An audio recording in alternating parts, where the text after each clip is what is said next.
ഓട്ടുപാറ കലയിൽ വൻ ഡിസ്കൗണ്ട് മേള. 1000 രൂപ വിലയുള്ള ഫാൻസി സാരികൾ 200 രൂപ മുതൽ, 1500 രൂപ വിലയുള്ള ചുരിദാറുകൾ 250-300 രൂപയ്ക്ക്. വരൂ കലയിലേക്ക്, സ്വന്തമാക്കൂ അടിപൊളി ഓഫറുകൾ. Kala textiles Ottupara. Contact 04884232 Kannur executive express സ്ഥിരമായി വൈകുന്നത് മൂലം നിലമ്പൂർ ഭാഗത്തേക്കുള്ള യാത്രക്കാർ ഷൊർണൂരിൽ കുടുങ്ങുന്നത് പതിവാകുന്നു. ഞായറാഴ്ച 1.5 മണിക്കൂറും തിങ്കളാഴ്ച 10 മിനിറ്റുമാണ് തീവണ്ടി വൈകിയെത്തിയത്.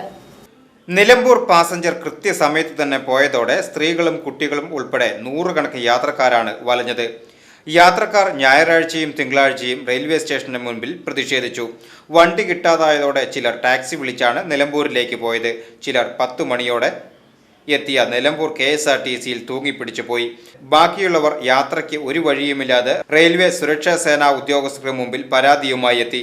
തിരുവനന്തപുരം ഡിവിഷന്റെ കീഴിലുള്ള വണ്ടിയാണ് കണ്ണൂർ എക്സിക്യൂട്ടീവ് എക്സ്പ്രസ് എന്ന സ്ഥിരം പല്ലവി പറഞ്ഞ് റെയിൽവേ അധികൃതർ യാത്രക്കാരെ കൈയൊഴിഞ്ഞു. പിന്നീട് റെയിൽവേ പോലീസ് ഇടപെട്ട് ടൂറിസ്റ്റ് ബസ് ഏർപ്പാടാക്കുകയായിരുന്നു. 80 യാത്രക്കാരാണ് ബസ്സിൽ പോയത്. ഇതിനായി 23,000-ഓളം രൂപയാണ് ചെലവ് വരുന്നത്. നിലമ്പൂർക്കുള്ള ടിക്കറ്റ് എടുത്താണ് എറണാകുളം ഭാഗത്തു നിന്നുള്ളവർ കണ്ണൂർ എക്സിക്യൂട്ടീവ് എക്സ്പ്രസിൽ ഷൊർണൂരിലെത്തുക.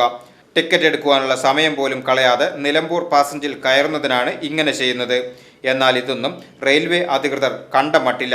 കഴിഞ്ഞ മാസം ഇതേ പ്രശ്നം ഉന്നയിച്ച് നിലമ്പൂർ യാത്രക്കാർ കോഴിക്കോട് പാസഞ്ചർ തടഞ്ഞിട്ടത് വിവാദമായിരുന്നു. സംഭവത്തിൽ 100 പേർക്കെതിരെ പോലീസും റെയിൽവേ സുരക്ഷാ സേനയും കേസെടുത്തിട്ടുണ്ട്. പ്രശ്നം രൂക്ഷമാകുമ്പോഴും പരിഹരിക്കുവാൻ ജനപ്രതിനിധികളോ ഉദ്യോഗസ്ഥരോ ഇടപെടുന്നില്ല എന്നതാണ് വലിയ ആക്ഷേപം. VCV news, Shoranur.